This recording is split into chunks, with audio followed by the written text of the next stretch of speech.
The radio burst with urgent voices. "We're in contact. Enemy forces have us surrounded. Heavy fire coming from every direction. We need backup now." Sergeant First Class Bradley Thompson's stressed voice came through clearly. "They have us trapped inside this compound, rocket launchers and machine guns everywhere. We can't get out. People are getting hurt. Hostile fighters all around us. 2 kilometers away, at Forward Operating Base Kalsu in central Iraq, soldiers rushed to organize a rescue mission. But on a desert hilltop overlooking Mahmoudiya city, Staff Sergeant Gabriella Cooper had already spotted the danger forming. Looking through her rifle scope at sunrise, she'd watched 32 enemy fighters quietly take positions around an empty industrial compound where the ranger team would stop to rest. She'd tried warning them, but the radio signals kept breaking up in the city. Now her fellow soldiers were stuck in a deadly trap, and Gabriella was their only hope for survival. She looked through the scope of her M110 sniper rifle, located her first enemy at 520 meters through the dust and haze, steadied her breathing and pulled the trigger. Leave a comment and hit subscribe because what unfolded over the next 20 minutes would become legendary in the 75th Ranger Regiment. Staff Sergeant Gabriella Cooper was 28 years old, a U.S. Army Ranger with 5 years of service and 4 combat tours in Iraq and Afghanistan. Standing 5'7", she was lean and strong from constant training, with dark brown hair pulled back tactically, and sharp hazel eyes that could read landscapes like a map. Originally from Philadelphia, she'd enlisted at 21 after 2 years of college, determined to join the Rangers and become a sniper. Her M110 semi-automatic rifle came equipped with a Leupold Mark V scope, a suppressor to hide her position, and a Harris bipod for steady shots. She carried 180 rounds of high-quality ammunition. Across 4 tours, Gabriella had 178 confirmed eliminations, a number about to grow substantially. The operation had begun 2 days earlier when intelligence revealed a high-value enemy leader coordinating roadside bomb attacks was operating in Mahmoudiya, a city 30 kilometers south of Baghdad. The Ranger team, 12 soldiers led by Sergeant First Class Bradley Thompson, had orders to scout the industrial area, gathering information on enemy hideouts and weapon storage locations. Gabriella was assigned as their distant lookout, standard procedure for patrols in dangerous urban zones. While the Rangers moved through the city on foot, she would station herself outside with clear views, giving early warnings and precision fire support when necessary. She'd departed base at 3 in the morning, traveling through darkness to reach her spot before dawn. The ridge she'd selected was ideal, elevated above the flat desert, 800 meters from the industrial compound with unobstructed views in multiple directions. By 5:30 she was set up, hidden among rocks, rifle ready, scanning the area through her scope. At 6:15, as the Iraqi sun started warming the cool morning air, Gabriella noticed the first enemy fighters, 3 men carrying rifles moving deliberately through the industrial district, checking buildings. She followed them through her scope, noting their organized movements and radio equipment. These weren't random militants. They were trained, disciplined, planning something specific.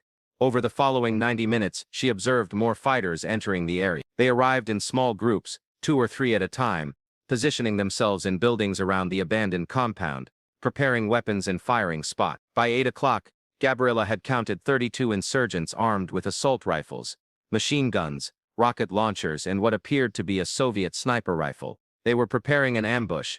She pressed her radio, Overwatch 7 to Ranger 24. "I see enemy forces gathering in the industrial area. Count 32 hostiles with heavy weapons, setting up ambush positions around Compound Delta. Suggest you turn back and take a different route."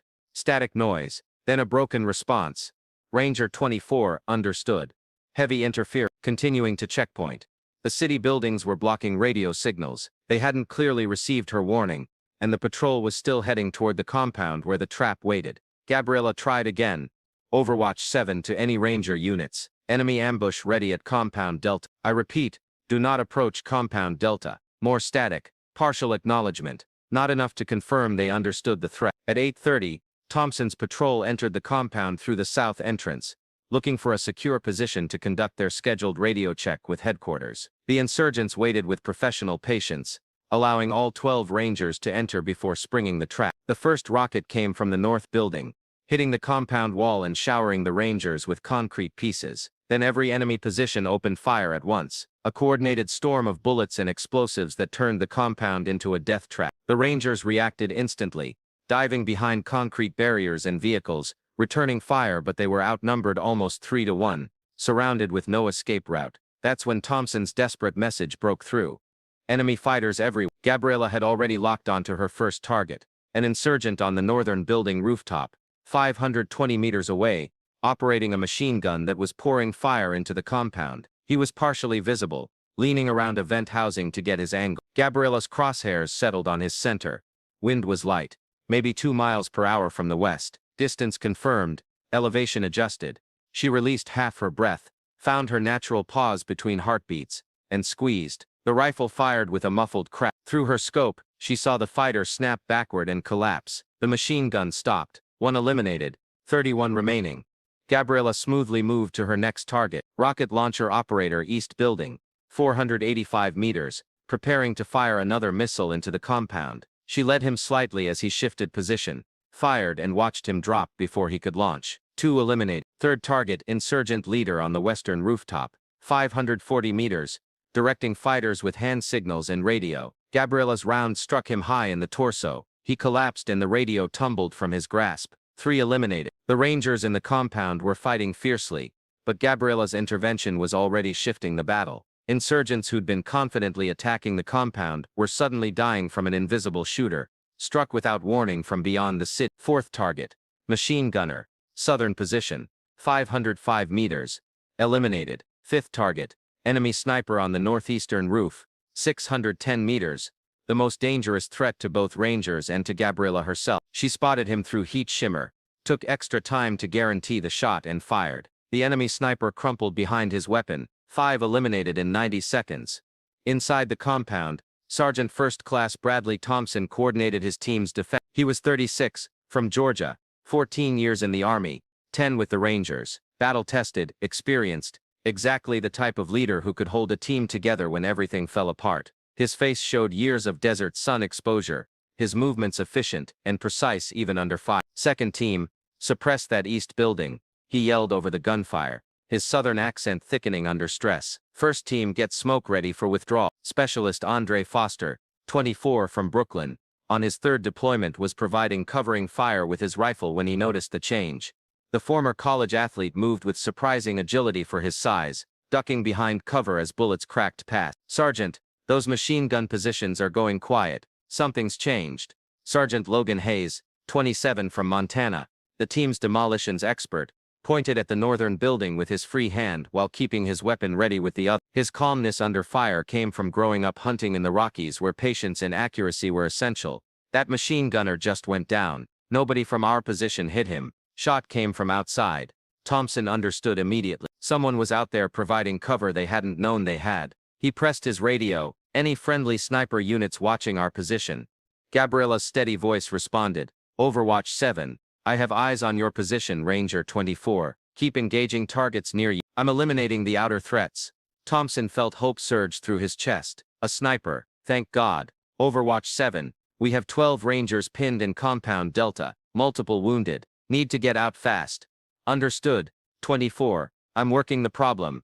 Stay down. Gabriella continued her methodical destruction of the ambush. Her training had taught her to prioritize heavy weapons first, then leaders, then anyone threatening friendly forces. She executed the strategy with mechanical precision. Sixth target, rocket team, northern building, 530 meters, gunner eliminated, loader abandoned the weapon. Seventh target, fighter with assault rifle attempting to circle the compound from the east, 445 meters eliminated before he reached position. Eighth target, machine gunner who'd moved to southern building, 525 meters eliminated, but the insurgents weren't surrendering. Realizing a sniper was destroying their ambush, several fighters began trying to find Gabriella's position. Bullets started striking rocks around her ridge, throwing up dust and stone fragments as they fired blindly toward the high ground. Gabriella didn't flinch. She'd been under fire before. Incoming rounds whistled overhead or sparked off rocks, but her position was well selected with excellent cover. She continued engaging targets with disciplined accuracy. Ninth target, fighter with binoculars on western roof, 555 meters.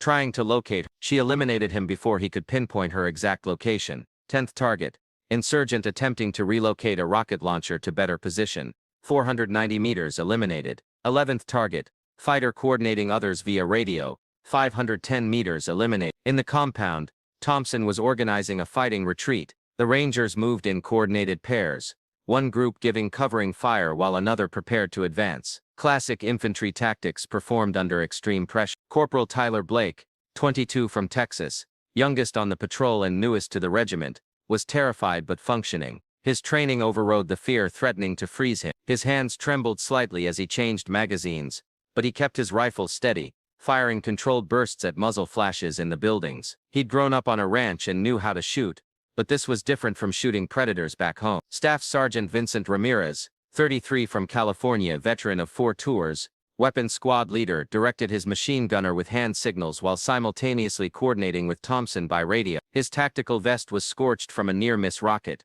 but he ignored the close call, focused entirely on getting his team out alive. He'd seen too many Rangers die in ambushes. This wasn't becoming another one. Deploy smoke, Thompson ordered. White smoke grenades erupted, creating a screen between the Rangers and enemy positions. The compound filled with swirling white clouds that blocked vision, but also provided the Rangers cover to reposition.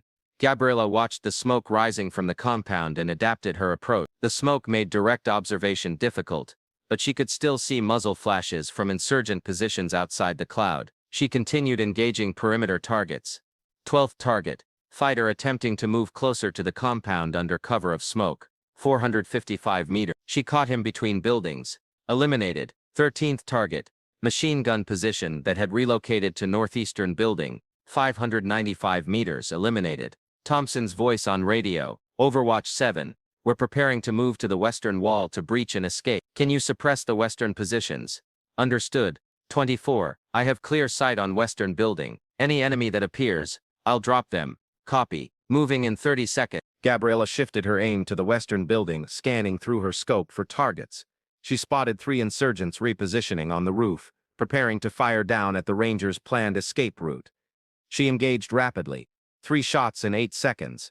3 targets eliminated. The insurgents' plan to ambush the Rangers' withdrawal was stopped before it could execute. Western roof clear, Gabriella transmitted. You're safe to move.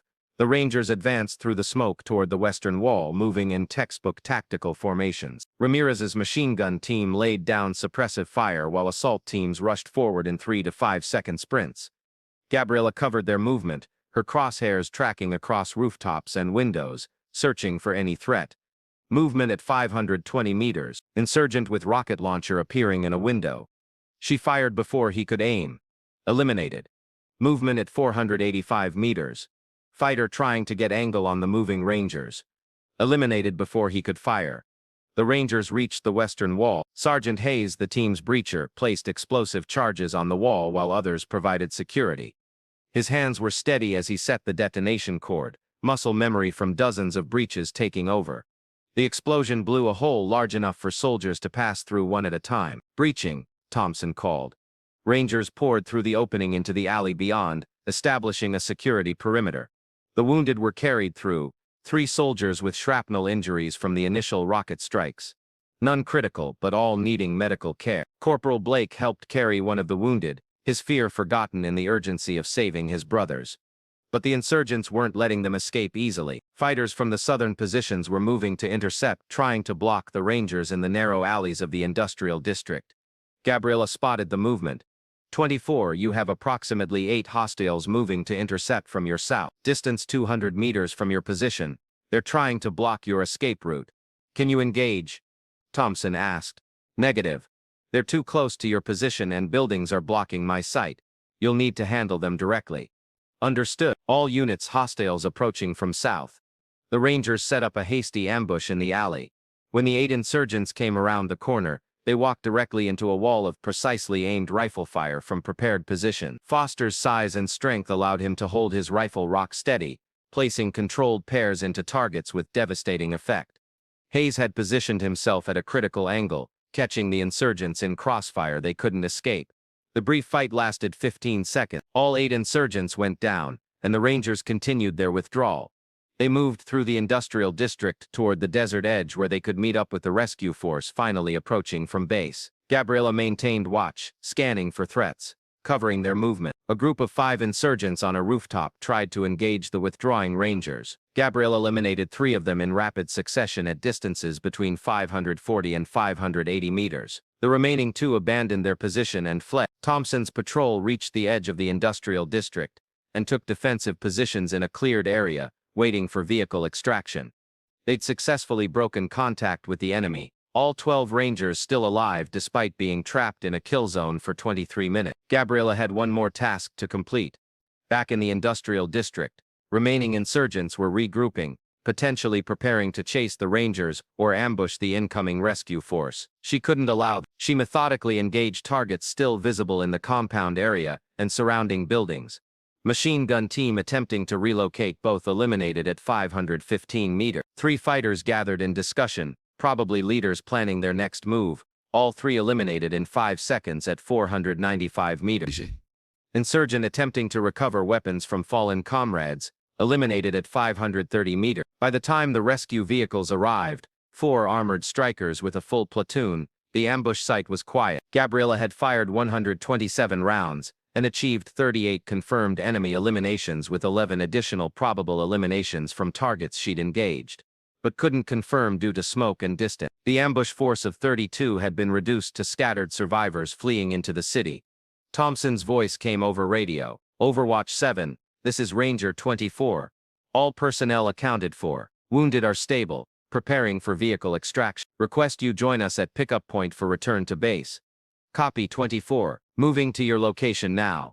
Gabriella secured her rifle, packed her gear, and began the 2-kilometer movement to the Ranger position. It took 40 minutes to cover the distance, moving carefully through the rocky desert terrain.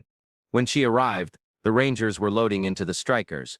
Thompson approached immediately, his face showing exhaustion, relief and deep gratitude. Despite the dirt and sweat covering him, his posture remained professional, but his eyes revealed the emotion he felt. Staff Sergeant Cooper, he said, extending his hand with a grip that was firm despite his fatigue. I don't know how to thank you. We were finished. That ambush was professional, coordinated, well planned. We were outnumbered 3-1 with no escape. He paused, his voice thick. Then you started shooting and everything changed. Gabriella shook his hand. That's the job, Sergeant. Overwatch means keeping you alive. I just did what I was trained to do. 38 confirmed eliminations in 23 minutes. You didn't just provide Overwatch, you single-handedly broke their ambush and saved 12 Rangers. Corporal Blake approached, his young face showing the strain of his first serious combat. His hands were still shaking slightly from adrenaline, but he stood tall, meeting Gabriella's eyes. Ma'am, I was certain we weren't getting out. I'm not going to lie. I was scared. When those machine guns went quiet and the rocket team stopped firing, I realized someone was up there shooting for us. His voice cracked slightly. Thank you for bringing us home, for keeping me alive to see my family again. Staff Sergeant Ramirez joined them, his tactical vest still showing scorch marks. His weathered face broke into a grateful smile. Cooper, I've worked with snipers from every branch. Marines, Delta, all of them. What you did today was beyond exceptional. The accuracy under fire, the speed of engagement, the target priority. You didn't just support us, you saved us. You turned an impossible situation into a survivable one. He extended his fist and Gabriella bumped it. Respect. Sergeant Hayes, the quiet demolitions expert, approached. He'd seen plenty of combat in his years, and his Montana reserve typically kept him from emotional displays. But today was different. Ma'am, I've been doing this job for 8 years. I've seen Rangers die in ambushes, just like that one. The only reason we're standing here talking is because you were on that ridge. You didn't miss. You didn't hesitate. You just kept shooting until we were safe. He nodded with deep respect. You're a true Ranger. Thank you. Specialist Foster, the big former football player, came over with a grin despite his exhaustion. Staff Sergeant, I owe you a beer. Actually, I owe you a whole case. You just gave me the chance to go home and see my girl. Maybe start that family we've been talking about. I won't forget this. Gabriella looked at the 12 Rangers, tired, dirty, some wounded, but all alive. Every one of them would go home to their families, their futures, their lives, because she'd been on that ridge today. The weight of that responsibility and the satisfaction of meeting it filled her chest. Rangers lead the way. I just make sure the path is clear. That's what we do for each other. We watch out for our brothers and sisters always. Thompson's voice was rough with emotion. You're one of us. Cooper, not because of the tab on your shoulder, but because you proved it today. When we needed someone most, you were there. That's what being a Ranger means. The convoy back to base moved through the Iraqi desert.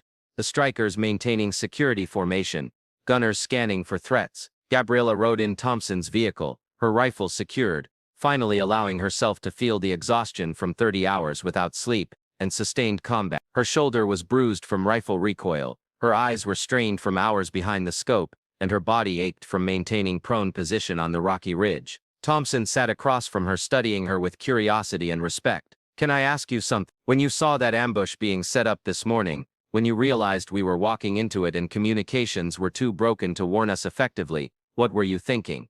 Gabriella considered the question carefully. "I was thinking about how to maximize effectiveness from my position, counting targets, identifying priority threats, calculating distances and angles. I was thinking about which targets to engage first, to cause maximum disruption to their plan. Heavy weapons had to go first. Those machine guns and rocket launchers could wipe out the entire patrol in seconds. Then leadership, take out whoever was coordinating them. Then anyone who presented an immediate threat to you guys. Not about the odds, not about facing 32 insurgents essentially alone. The math was never me versus 32. It was 12 Rangers plus 1 sniper versus an ambush force that didn't know I was there. Surprise is a force multiplier. So is precision and elevated position. I knew if I could take out their heavy weapons and leadership quickly enough, disrupt their coordination, you guys could handle the rest. You're Rangers. You trained for this. You just needed someone to even odds a bit." Thompson smiled, shaking his head in amazement. "A bit? You call reducing their force by 2/3 evening the odds a bit? You Ranger snipers are a different breed. Ice water in your veins. Just training and experience. Fear is information. It tells you the stakes matter and you need to be at your best. You acknowledge it, then you compartmentalize it and do your job. I couldn't afford to be afraid when you guys were depending on me." Hayes, sitting nearby, spoke up. "What was going through your head with each shot? Were you thinking about the person you were shooting or just the target?" Gabriella was quiet for a moment, choosing her words carefully. "I'm thinking about you guys, about keeping you alive. The targets are threats to my brothers, and eliminating threats is my job. I'm not thinking about the person. I'm thinking about the weapon system they're operating, the danger they represent, and the most efficient way to neutralize that danger. That's how I can do this job without it destroying me, by focusing on protecting my team rather than on taking lives." Foster leaned forward. "How do you stay so calm? I mean, you were taking fire. Bullets were hitting all around your position. How do you not panic?" "Training," Gabriella said simply. "Thousands of hours of training until the movements become automatic. Your body knows what to do even when your conscious mind might want to panic. And experience.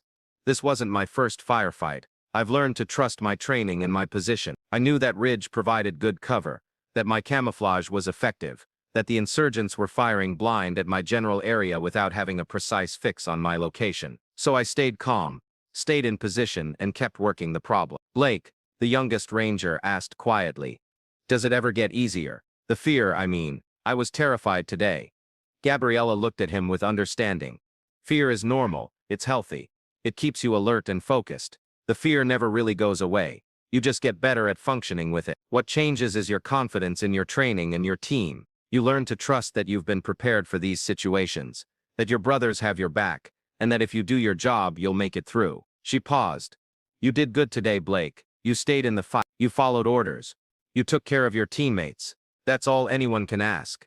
The debriefing at base lasted 5 hours. Gabriella sat across from Lieutenant Colonel Patricia Henderson, the battalion commander, a combat veteran with 18 years of service who'd come up through intelligence before transitioning to command, along with the operations officer, Major David Kim, and the senior intelligence analyst, Captain Rachel Foster. They walked through every detail of the engagement with methodical precision. Gabriella used aerial photographs to show her position, the insurgent positions, her fields of fire, and each target she'd engaged. Captain Foster cross-referenced her account with signals intelligence, drone footage, and after-action reports from Thompson's patrol. 38 confirmed eliminations, Major Kim said, studying the data with evident amazement. His analytical mind was struggling to process the number. Average engagement distance of 520 meters. Combat duration of 23 minutes under active fire directed at your position. 94% hit rate under combat conditions. He looked up at Gabriella, his usually reserved demeanor showing genuine awe. "Staff Sergeant, these are exceptional numbers by any standard. Some of the best I've seen in 20 years of reviewing combat actions. I had a good position and clear targets, sir. The ridge gave me elevation advantage, clear sight lines, and good cover. The insurgents were focused on the compound, not on the possibility of a sniper outside the urban area." Colonel Henderson leaned forward. her sharp eyes assessing Gabriella with the analytical intensity that had made her an excellent intelligence officer. Gabriella, I've reviewed your entire service record. 5 years in regiment, 4 deployments, consistently outstanding performance ratings across every metric we track. What you did today demonstrates not just technical proficiency, but tactical judgment, coolness under fire, and absolute commitment to your teammates. She paused for emphasis. I'm recommending you for the Bronze Star with Valor Device. Your actions directly saved 12 Rangers, who would almost certainly have been killed or captured in that ambush. Thank you, ma'am. I was just doing my job as their overwatch. Your job is being a sniper. Henderson replied firmly. What you did today went far beyond that. You made rapid tactical decisions in a fluid situation, adapted to changing battlefield conditions, maintained precision while under direct fire from multiple positions, and quite literally changed the outcome of an engagement single-handedly. You demonstrated exactly the kind of warrior ethos we need in the regiment. Thompson, who'd been sitting quietly during the formal debrief, spoke up. Colonel, if I may, there's a tactical and cultural element here worth noting for the record. That ambush was set up by professionals. The positioning, the coordination, the timing, the patience to wait for complete target acquisition. This wasn't random insurgents or amateurs. This was a trained force executing a carefully planned operation designed to wipe out an American patrol. Staff Sergeant Cooper defeated that plan through superior skill, superior tactics, and superior determination. She adapted faster than they could react. She prioritized targets better than they could coordinate, and she maintained effectiveness under fire when they were trying to suppress her. She's a credit to the regiment and a perfect example of the kind of warrior we're trying to develop.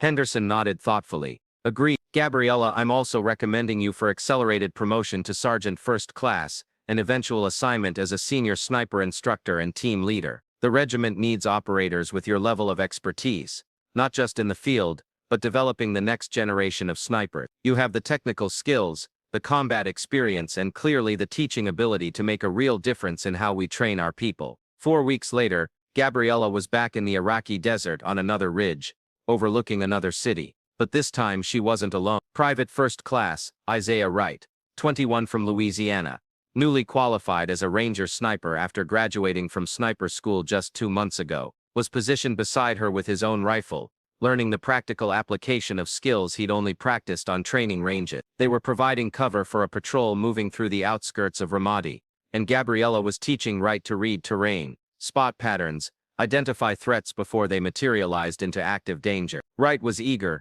talented, but inexperienced, exactly the kind of young sniper who needed combat mentorship to develop into an effective operator. What do you see? Gabriella asked quietly, both of them scanning through their scopes in the early morning light. I see the patrol moving up Route Michigan. Wright answered, his Louisiana drawl soft with concentration. I see civilians on the street going about their morning routines. Some vehicle traffic pattern looks normal for this time of day. Look close. Third building on the left, second floor, window facing the street. Wright adjusted his scope, studying the window carefully. I see. Wait, is that curtain moving? There's no wind today and the window's closed. Someone's behind it. Excellent cat. Someone's watching the patrol from concealment. Could be innocent civilian curiosity. Could be a spotter for an attack. What do we do? Wright thought carefully, remembering his training. Monitor, but don't engage yet. Mark the position. Watch for additional indicators of hostile intent. Maintain awareness. Correct. Good judgment. Patience is as important as precision in this job. We don't shoot unless we have clear hostile intent. Keep eyes on that window and tell me if the situation develops. For the next hour, Gabriella walked Wright through practical observation techniques. How to differentiate between normal civilian activity and tactical preparation. How to spot weapons being concealed under clothing. How to identify insurgent communication patterns and pre-attack positioning. How to read body language and movement that indicated hostile intent. When a suspicious vehicle approached the patrol, a white sedan driving slowly with multiple occupants scanning their surroundings in a way that suggested reconnaissance rather than normal travel. Wright spotted it first. Vehicle approaching from the south, he reported, his voice steady despite the adrenaline. Behavior is unusual. Speed is too slow for normal traffic. Occupants are conducting visual surveillance of the patrol. Could be pre-attack reconnaissance. Good observation. Distance at 485 meters. Wind 3 miles per hour right to left based on the dust patterns. What's your call on engagement? Wright thought carefully, weighing the factors. Monitor, but don't engage yet. Could still be innocent civilians being cautious around American force. Wait for positive threat indicators before committing to lethal force.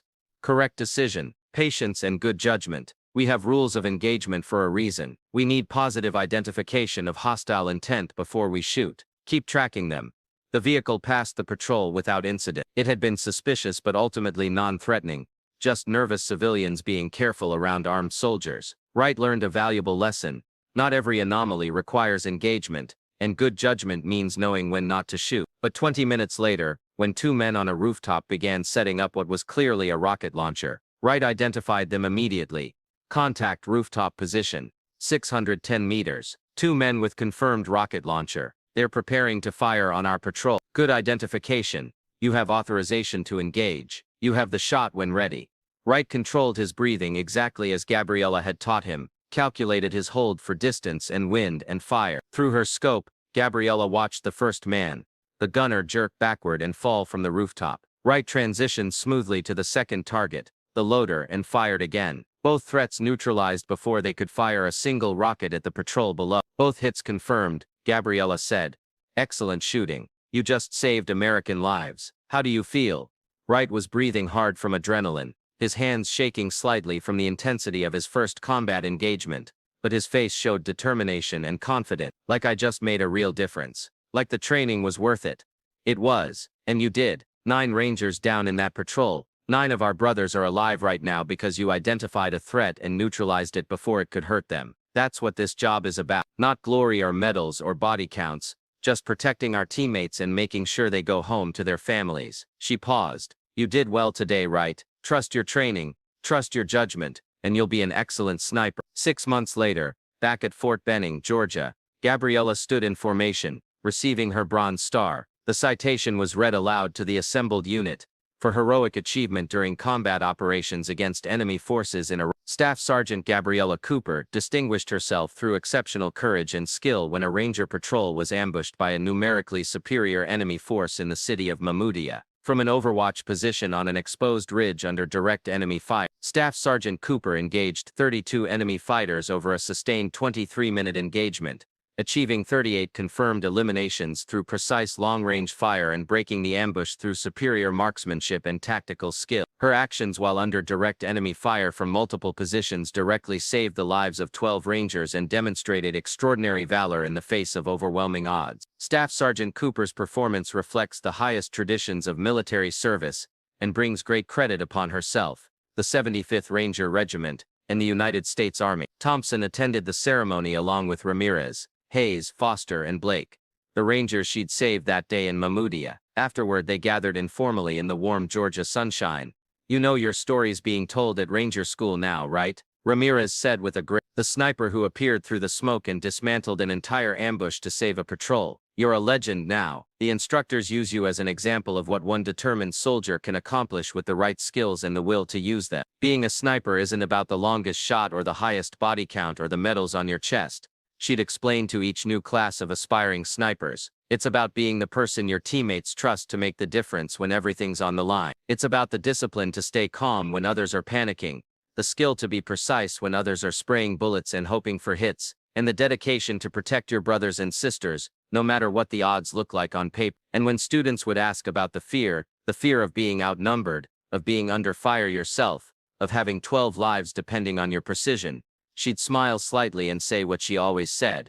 Fear is just information. It tells you the stakes are high and your job matters. You acknowledge it, you respect it, then you set it aside and focus on what you can control: your breathing, your aim, your trigger pull, your target selection. Because somewhere down in that valley or that city or that compound, Rangers are fighting for their lives and they're counting on you to be absolutely perfect when it matters most. That's not pressure, that's purpose. If this story moved you, don't forget to subscribe for more inspiring tales of courage.